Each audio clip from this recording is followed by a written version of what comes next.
クライストチャーチは南島最大の都市で商業と観光の中心地です。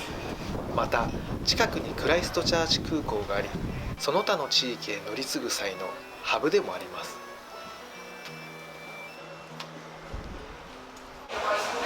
クライストチャーチのアートセンターにいます。ちょっと回ってみたいと思います。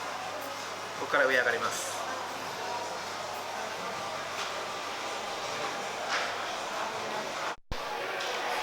クライストチャーチ、都会だから意識の高いお店が多いですね。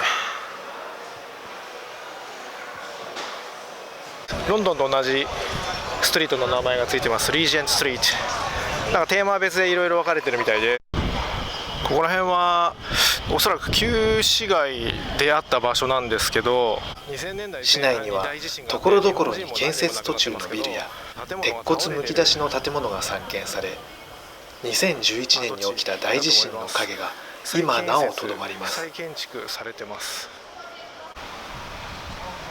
頑張って頑張って、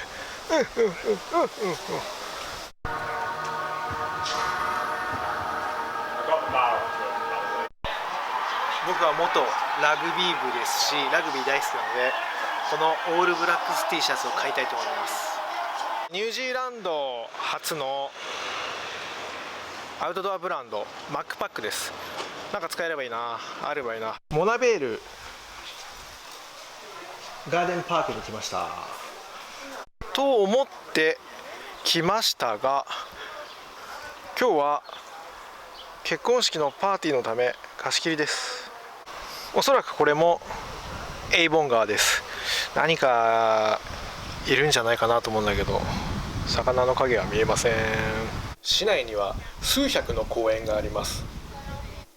庭園のような都市の意味で、さまざまな都市に関して用いられる通称ガーデンシティ。その中でもクライストチャーチは世界最高水準のガーデンシティとして評価されています。個人宅も負けていません。イングリッシュガーデンの美しさを競うガーデンコンテストが開催されるほどなので、園芸愛好家の方も訪問すべき場所なのです。Why don't you